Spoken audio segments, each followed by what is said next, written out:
On this episode of MythBusters, I feel like eating my beret. Adam and Jamie step on the gas for the myth that a muddy motor car gets better mileage than its clean cousin. And then, in a classic MythBusters twist, What the hell are we doing? they test if a dirty dimple can save you money. Meanwhile, Carrie, Grant, and Tori get sloshed for science. First on beer, then on beer and liquor. Another round of science for me and my buddy here. In the quest to test the myth Rise and shine! that beer and spirits leave you feeling sicker. Who are the MythBusters? Adam Savage That's significant data. and Jamie Heineman. Jamie wants a big boom. Between them, more than 30 years of special effects experience. Joining them, Tori Belleci, We're popping popcorn with lasers. Grant Imahara, and Carrie Byron. It's terrifying! They don't just tell the myths, Here comes chaos. they put them to the test.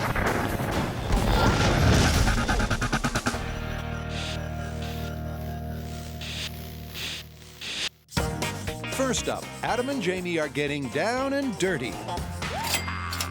You paddling around on the internet again, are we? Check this out. I just got a myth off of this site. What? You'll like this. It's called dirty versus clean car, and it's another fuel efficiency myth. The myth is that a dirty car is more fuel efficient than a clean car because the dirt creates some kind of golf ball-like effect on the surface of the car, somehow making it more aerodynamic and thus more fuel efficient. That's not bad. I thought you'd like it. In these troubled economic times, some people will go to any lengths to make their gas go the extra distance. But could a coating of crud really alter the aerodynamics of your car and give you better fuel efficiency? Well, it's down to the MythBusters to find out if there's any mileage to this theory. Okay, here's my plan. 2 cars, side by side, one clean, one as dirty as we can make it, and we test our fuel efficiencies against each other. You know, based on previous experience, we've never been able to find 2 cars that have identical performance. I say we get one car and test it both clean and dirty. And compare the results against each other to see if there's any meat on the bones of this myth. Exactly. Let's do it. So for accuracy, they'll use just one car. And this one should do. I'm sitting on our test platform. This average American 4-door sedan will be what we're testing the clean versus dirty car myth, and it is the only car we are using, i.e. we're going to do all of our tests using only this car, some of them clean, some of them dirty, and measuring how much fuel it uses for each test. With the wheels sorted out, the MythBusters hit the road to jumpstart this myth. A myth where accuracy is everything. This test is all about precisely measuring the amount of fuel used by this car. Now, to do that, we bypassed the normal fuel system and installed our own. This is our tank. The fuel comes out the bottom, it goes into the fuel pump and right into the fuel injection system. Now, when we get up to 65 miles an hour and we cross the starting line, Adam moves the arrow to the fuel level at that point. When we finish a mile later, he moves the other arrow to where the fuel's at that point. That's how we're measuring the gas consumed. And with a mile marked out, they can get their hands dirty. This story is all about whether a dirty car gets better mileage than a clean car. So to do the test, we need a dirty car. Get down there. Yeah. They're following that old MythBusters adage that if it's worth doing, it's worth overdoing. Only there's a problem. This is nice and dirty, but can't see very well from inside. Well, stop whining and turn on the windshield wipers. I'm using a little-known technique that Jamie used when he trained to be a ninja. When you are faster than the wiper blade, you are ready. With the dirty car sitting pretty, it's time to find out what its muddy mileage is. All right, go for it. Okay. And just give me a boop when you cross over that start line, okay? Okay. And And you're maintaining speed, right? Exactly at 65. For consistency, the guys run the dirty car down the track 5 times at a highway speed of 65 miles per hour every time. 3 and 7/8. All right, here we go.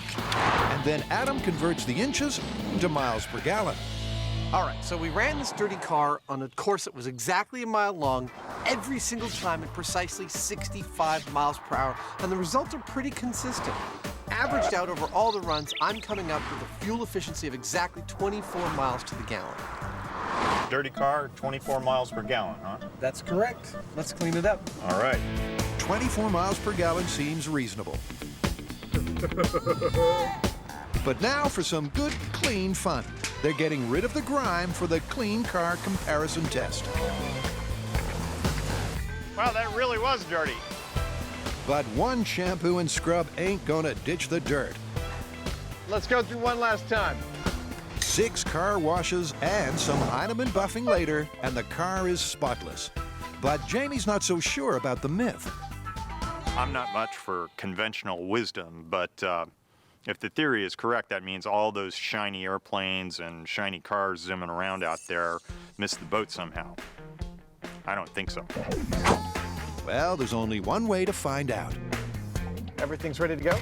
Clean car, we're good to go. Just like last time, the clean car takes 5 trips down the mile-long track. And boop, Got it. Oh, more data points. Fill it full of unleaded. I'm getting to like this drive. yeah, it's kind of familiar now. So check this out. Half of our runs were 3 5/8 inches. Half of the runs were at 3 1/2. That means I can do the average in my head. It's 3 9/16. I love consistent data. And with all that consistent data, it doesn't take Adam long to crunch the numbers. So the results are in, and here they are. The dirty car got an average of 24 miles to the gallon, while the clean car got an average of 26.4 miles to the gallon. I'm gonna spell it out for you and make it really clear that the clean car did better. What'd we get? Clean car's mileage, 26.4 miles to the gallon. That's better. A lot better than the dirty one, yeah. Not looking good for the myth. No, it's not. Whoa. Dude!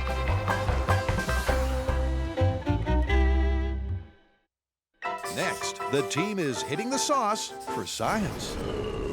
Well, thanks to this, I can't actively participate in the next myth, which I'm pretty thrilled about because what we have in store for you two is painful, nauseating, and downright nasty.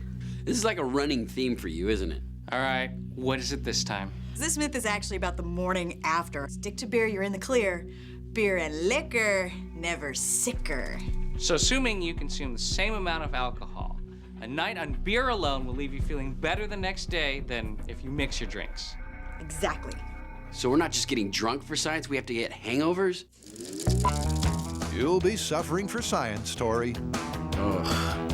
Because according to this saying, by sticking to beer and not mixing drinks, you can minimize the hurt the morning after. But testing that ain't gonna be fun. All right, so how are we gonna test this one? Well, it sounds pretty simple. First, we get drunk on beer only and find a way to quantify our hangover. Then we get drunk again on beer and liquor and compare. Well, you know what? It's very important that we consume the same amount of alcohol for each test. That way, this is an accurate comparison. And to keep things scientific, the drinks need to be the only variable. So first off, you need to eat the same thing for each day of testing. Secondly, you need to do the testing at the same time each day. And third, I think it's important that you take a few days off to recover fully before we test you again. Yes! And one more thing. To make sure that there's no cheating, you two are gonna be sleeping here in the shop. What? It's the only way I can assure that you're gonna show up for a 6 a.m. hangover test. Why do we need to get up at 6 a.m.? Well, it's all about maximizing hangovers and controlling variables. For a scientific comparison of both hangovers, Grant and Tori will eat and sleep in an identical way for each test. But most importantly, for both sessions, they'll consume exactly the same volume of alcohol. Ugh. And to ensure their stay is comfortable, Carrie and her MythBusters minions get to work on Hangover HQ. Touch of class. Now that the rooms are all built and completely decorated, it's time to create my testing area We're going to run a gamut of tests to find out which is a worse hangover, beer or beer with spirits. And after consulting with a hangover specialist, Carrie has built the Throne of Moan. This will test for the 6 crucial symptoms of a hangover.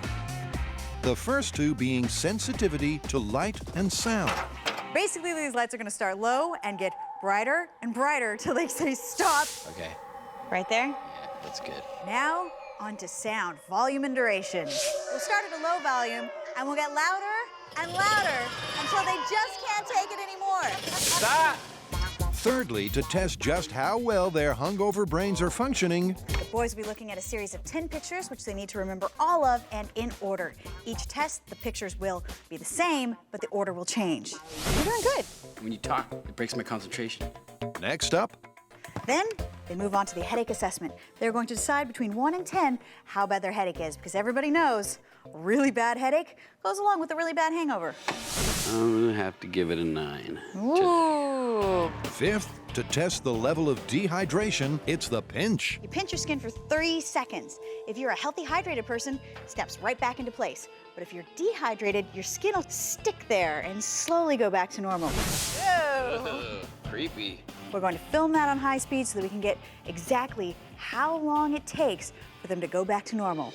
And for the final symptom, nausea, Carrie has just the thing. This chair is based on a NASA motion sickness chair that they use for the astronauts. Now this is how we're gonna use it.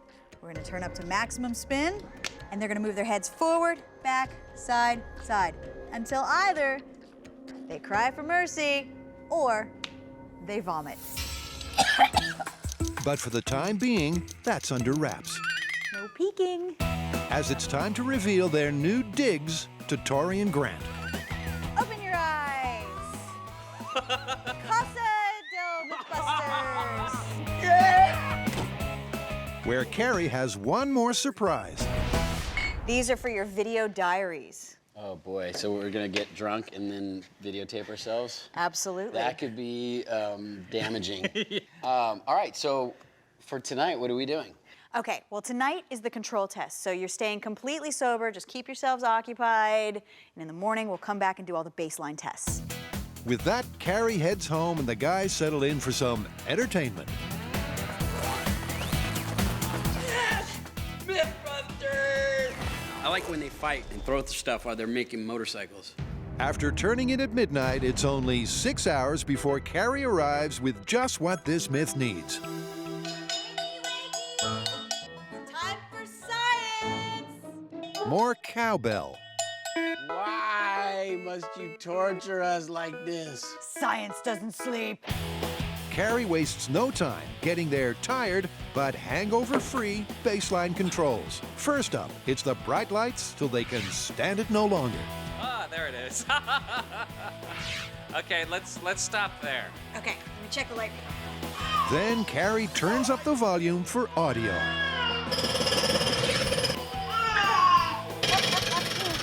Both the boys breeze through the memory test and the headache assessment. 1. A quick pinch and their dehydration control is set. Because you're hydrated and you haven't been drinking, your skin snaps back to normal very quickly. And finally, to test their nausea, it's Grant's nemesis, the seasickness chair. Oh no. No, no, no, no, no, no, no. The last time Grant took a spin, it brought up a few disturbing results. So Carrie's taking precautions. Feeling pretty, not so good. Let's stop it here. Grant manages a baseline of 30 minutes. Okay, Why'd you stop it? because you hit the maximum, it's been an entire hour. Oh.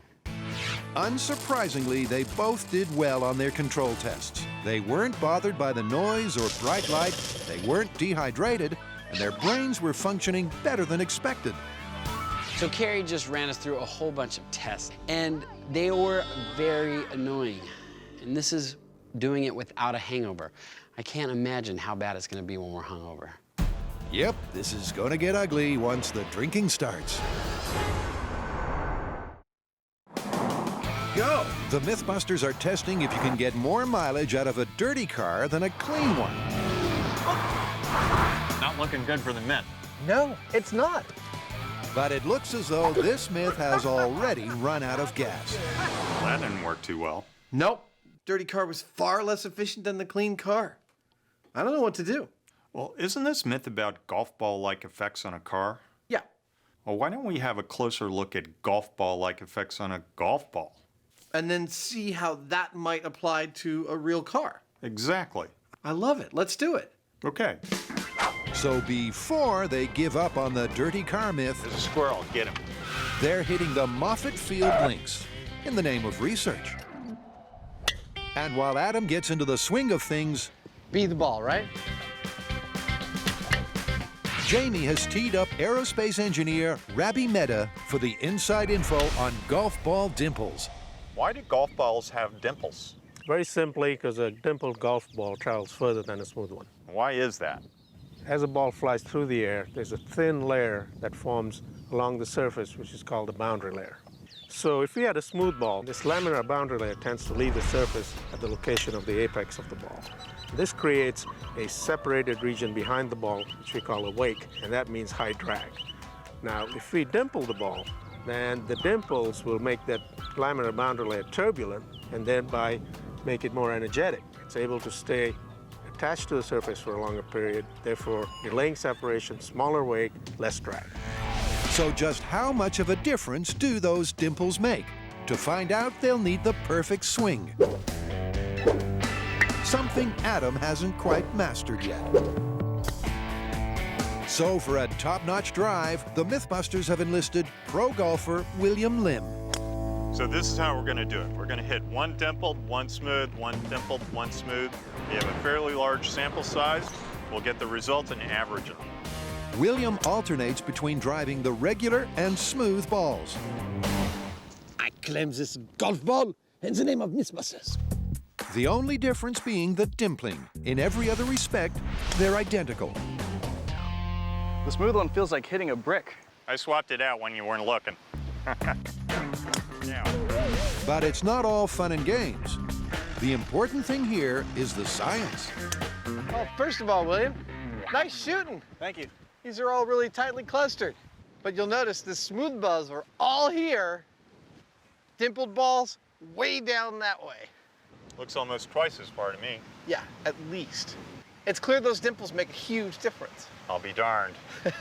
And just how much of a difference? Smooth balls, 556 feet. Dimpled balls, 893 feet. That's an average of 37% further for the dimpled balls. The dimples obviously work. I'd like to have a closer look at why. Yeah, me too. So to get a bead on exactly how the simple dimple works, the guys are going to need bigger balls. We need to have a closer look at the aerodynamics of a golf ball, and to do that, we're going to put it in a wind tunnel. Now, these balls are kind of small to have a nice look at it, so I'm going to take this bowling ball and give it dimples like what are on here to scale. Then we ought to be able to see it clearly. But while Jamie's going big scale, Okay, here's the first 360 holes. Adam's going the opposite way. So the fact that this effect works so well on a golf ball may mean that it has some application to a full-size automobile, but we're not going to start dimpling this full-size car just yet. No, we're going to work in scale, and that's where this polycarbonate car will actually come into play. I'm going to make 2 castings out of it in resin, one of which I will dimple, one of which I will not, and hopefully in the comparison between those two, I might see some of the improvement that I'm looking for. It's done. It's perfect. 3 hours of drilling holes. Eventually, the models are ready for their close-up. Well, we've got some questions about smoothness and dimples, and hopefully here at the Fluid Mechanics Lab at NASA Ames Research Center, we'll find the answers that we're looking for. Hey, Curtis, we got some extra large golf balls for testing. Fantastic. Why don't we get to work putting these in the wind tunnel? All right. We already know that the dimpled ball is more aerodynamic than the smooth one, and that translates significantly to distance. The question is why? We want to view the effect that helps it. Well, you've come to the right place. All right, bring it on. Start it up. You can really see the area behind the ball, it's like a bubble. Yeah, it's really clear how much is happening back in there. And once both balls have been exposed, That's pretty cool. I want to see the high speed. Yeah. the high speed tells the tale. Trace the smoke patterns from both the smooth and the dimpled ball. And it's really clear the dimpled ball is making much less of a wake. It's expending less energy dragging that bubble around.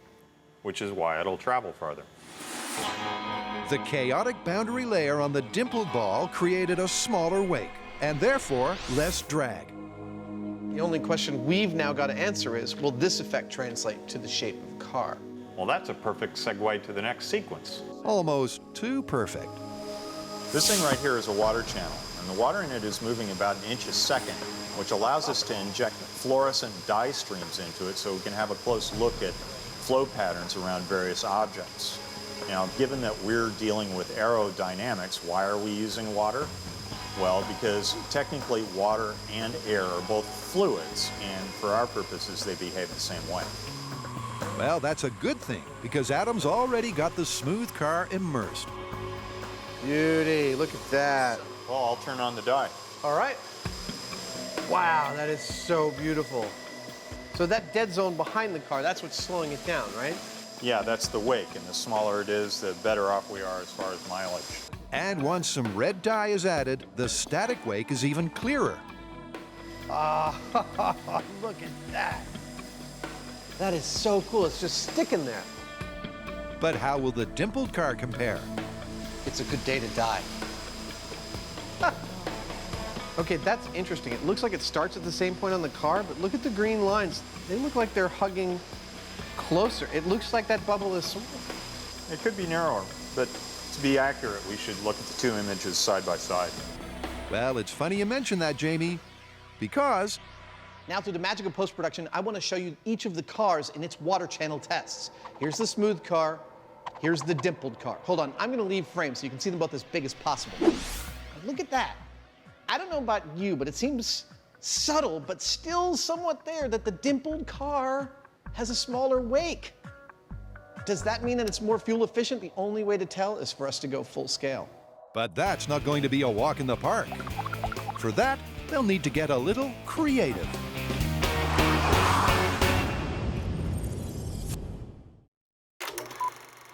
Beer, supposedly the nectar of the gods. It's the world's oldest and most widely consumed alcoholic beverage. But does a night on the amber liquid leave you in a better state the morning after than mixing your drinks? With their hangover-free baseline done and dusted, it's time to wet the whistle. All right, time for science. Finally, we can start drinking. All right, so what's the deal? I'm gonna keep track of how many beers you guys drink. Drink as many as you think it's gonna take for you guys to get hangovers, and we'll have the same amount of alcohol when we do the beer mixing with the spirits. With Carrie keeping track, the boys don't waste any time beering up. Check this out.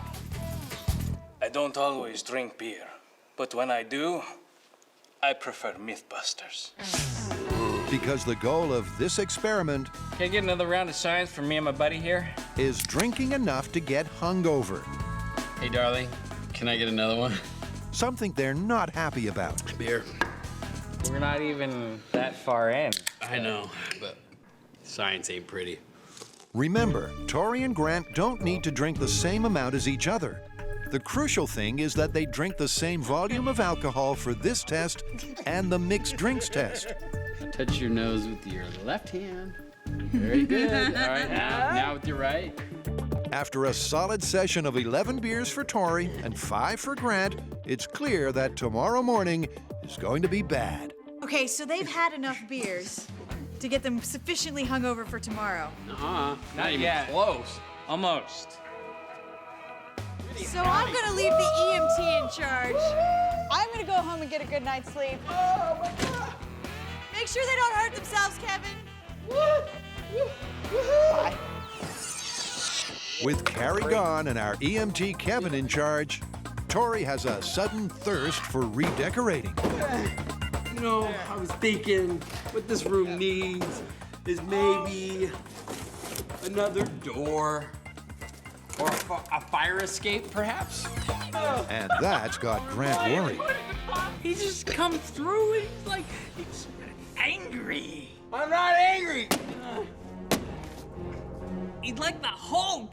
He wants to smash everything. I don't know what to do. At midnight, with the final beer tally at 14 for Tori and 6 for Grant, they turn in. Hopefully, in the best case scenario, I have a hangover and I'm ready to test tomorrow morning, which is gonna suck. Good night. And just like the control, after 6 hours of peaceful slumber, Carrie returns. It is really early in the morning, and I bet the boys have a pretty kickin' hangover by now. I'm about the last person they want to see. Rise and shine! It's morning time! Good morning, MythBusters! There's no denying that the boys are hungover. Ugh, everything hurts right now, though.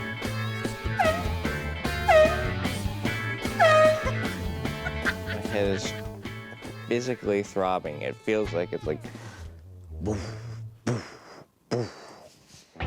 But it's over to Carrie to assess just how bad they're feeling. First to face the tests is Tori. He's blinded by the light. Okay. Right there? Can't take the audio barrage. That's a good level. That's a good level. And is clearly dehydrated. Definitely slower than yesterday. Although he does surprisingly well on concentration, Time's up. after 2 minutes, he demands the chair stop. I'm done. I can't do this anymore. Grant's similar when it comes to light, sound, and dehydration, but flunks the concentration test. And as for the chair, viewers of a nervous disposition look away now. Just think, when you vomit, the test is over.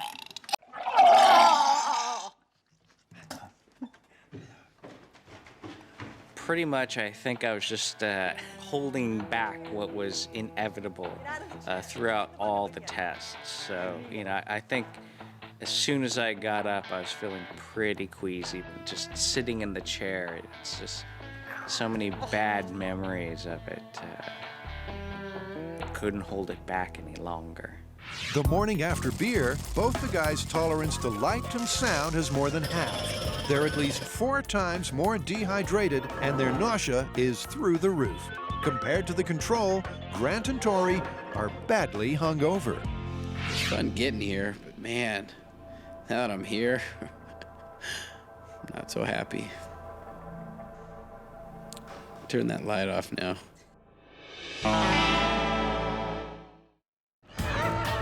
Busting myths can be a painful business. Tori and Grant are all too used to putting their bodies on the line to get to the truth. But for this myth, they're getting sloshed for science.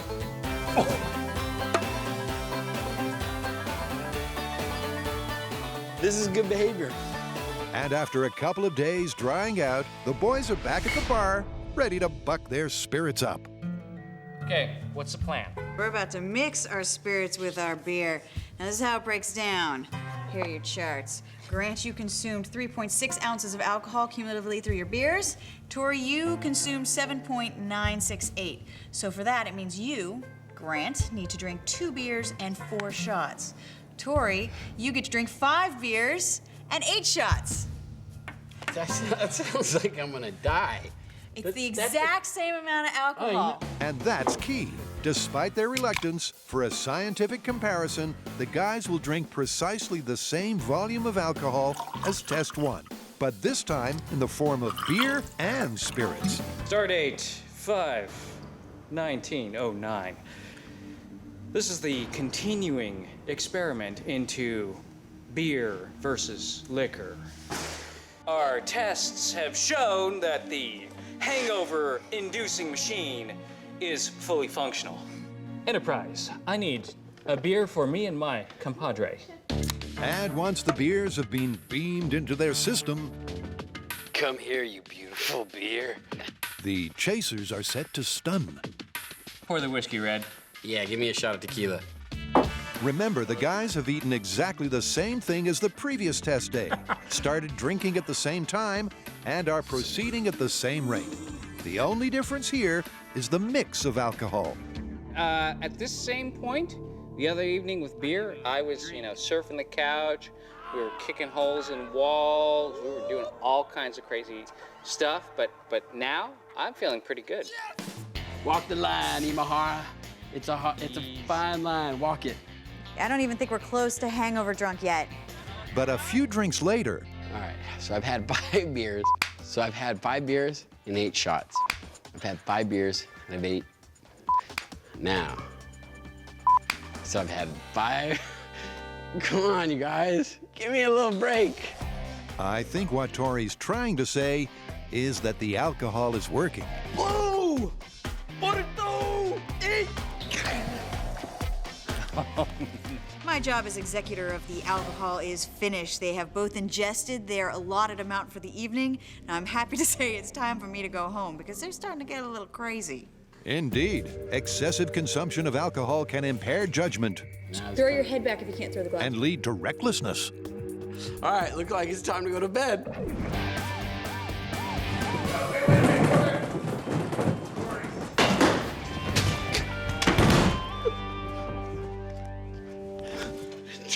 It's time for bed. And it goes without saying, please don't try that at home. I've completed the equivalent amount of alcohol to the beer-only test, which is 2 beers and 4 shots. I'm a little hammered right now, I'm not gonna lie. Hopefully the hangover won't be worse. But that's it. Good night. I'm going to sleep now. Okay, good night. Sleep tight, because tomorrow it all starts again. Adam and Jamie are testing if covering a car with dirt could have a golf ball-like effect, reducing drag and improving fuel efficiency. And although the dirt didn't cut it, The clean car did better. there could be light at the end of the water tunnel yet. What do you say to that, man? Well, there did seem to be a small effect in the water tunnel. All right, well, you know what that means. No, what? Well, if there was a small effect on the small-scale car. It follows that there would be a big effect on a bigger car. Right, if we're gonna find out whether or not that's true, we need to go full scale with this thing. I'm there. But that ain't going to be easy. How exactly do you dimple a full-scale car without ruining it? So this 1,000 pounds of clay is hopefully our solution to dimpling this car. In order to do that, we need to start by covering the entire body in a perfectly even layer of clay. So we went to the automotive design department of a local design college and conscripted some of the students to assist us in this endeavor. We're going to set up a whole assembly line. Some people are going to be cutting slabs of clay, all the same thickness. Some people are going to be applying it. Some people are going to be smoothing the clay that's already applied. And hopefully, by the end of the day, we're going to have a car that looks just like this, except this color. Right, well, with the claymation in motion, it won't be long. But why clay?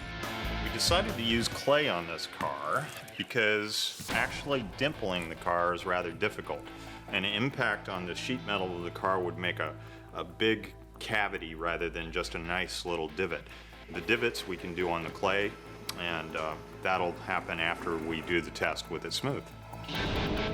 Not only does their ingenious clay cladding allow dimples without dings, it's also giving Jamie ideas. You know, I always thought if you were smart, you'd make a car entirely out of clay, and then if you had a scratch or a ding, you'd just smooth it out like this. And that's a whole lot of smoothing. But eventually, 6 guys, 850 pounds of clay, and 6 hours later, you've got a control car. indeed, but the weight of the clay will likely lower the car's fuel efficiency. So before any dimpling begins, they'll need a new control with its smooth mileage. Here I am back at the start line of our 1-mile test track. At the other end, I've got a car covered with clay. I'm gonna run it several times down this track smooth, then I'm gonna carve some golf ball-like dimples into its surface and do several more runs. This test ought to answer once and for all whether golf ball-like dimples in a car makes it more fuel efficient. Great, but this time they're doing things slightly different. This is going to be our test procedure. We've replaced the window-mounted gas tank with a trunk-mounted fuel cell. which we will weigh before we do the test. 10.056 kilograms of fuel. We'll get up to 65 miles per hour using our regular fuel tank, and when we hit the start line, right here, we'll switch to the fuel cell. When we cross the finish line, 1 mile later, we turn off the fuel cell, we weigh it again, and then we determine the miles per gallon by the drop in weight of the fuel cell. And with that sorted, it's go time for the smooth car. Hey, you ready to do some driving? I am. Let's do it. Doing good for speed. Okay, I'm about to switch solenoids once we cross this mark, and bang, we're on the aux tank. Luckily for the MythBusters, seems like it's holding together well. Yeah. The clay car is pottery in motion. All right, hands on the fuel cell.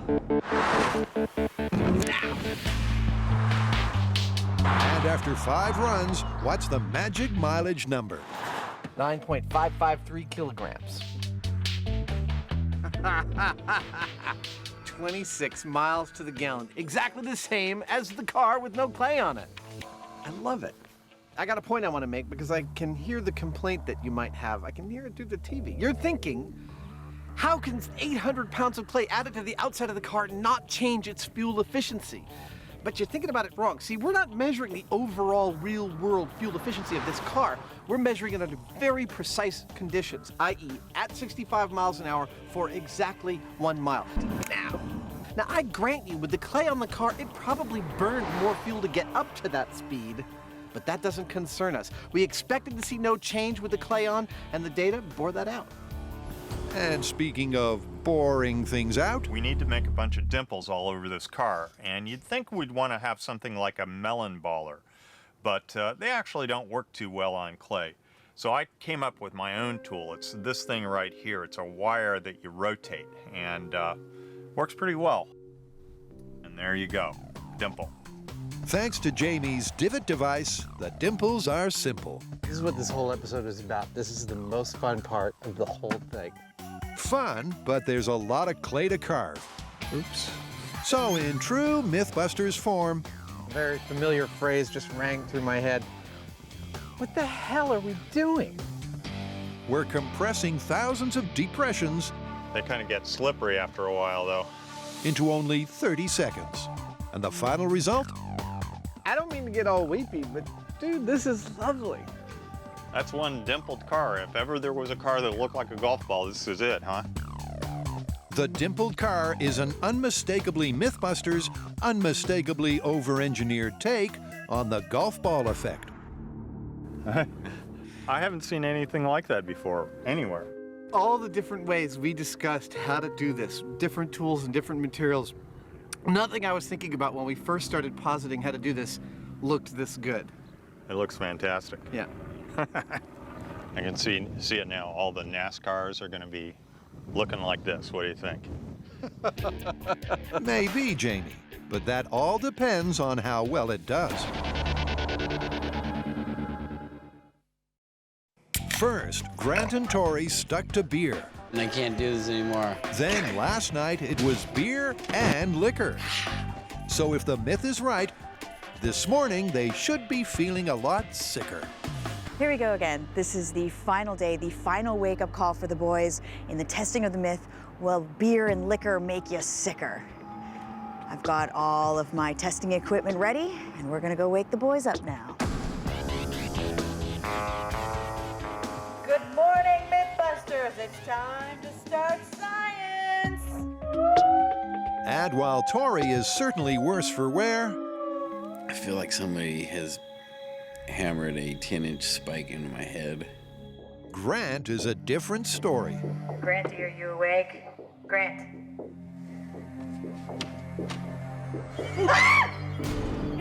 It's gotta be worse than the siren. I got news for you.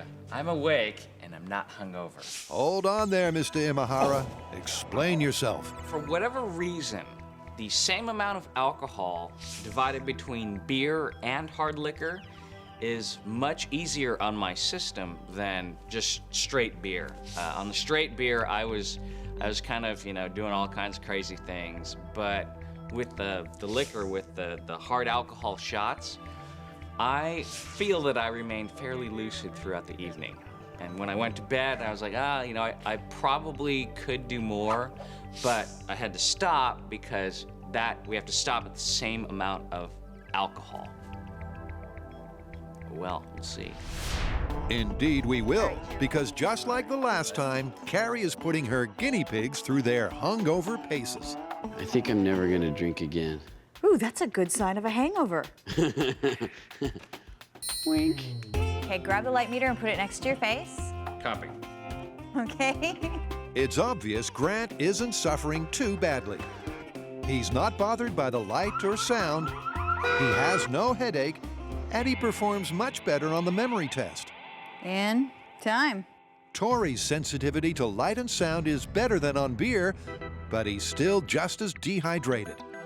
Ew. Creepy. And his headache rating? I'm gonna have to give it a 9. Ooh, good. Yeah, it's hurting pretty good. However, when it comes to the regurgitron, I do find myself taking a lot of deep breaths, so it's kind of like a ride. His tolerance to the barfometer is through the roof.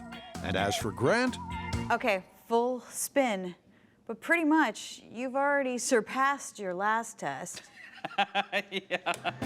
yep, he not only exceeds his beer hangover score, amazingly, he matches the time set on his hangover-free control.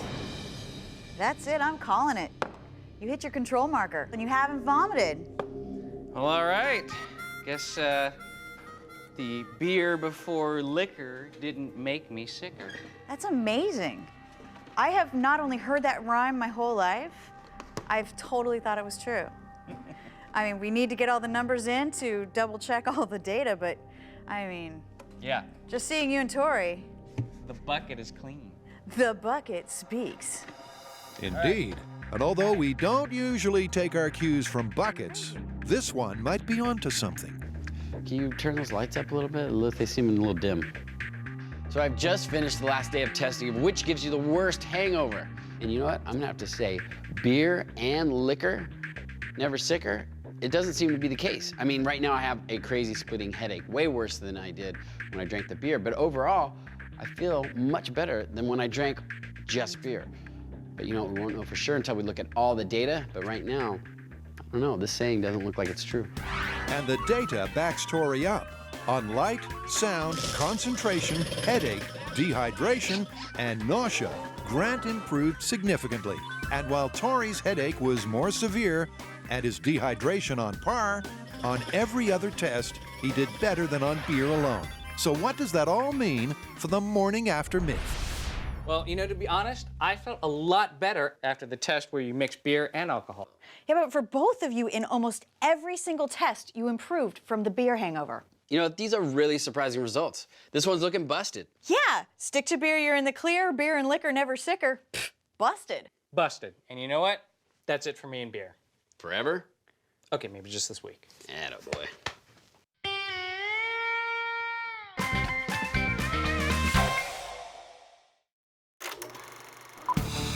Every year, millions of dollars are spent on perfecting the aerodynamics of planes, trains, and automobiles. But has this myth stumbled upon a dirt cheap solution? Well, not so far.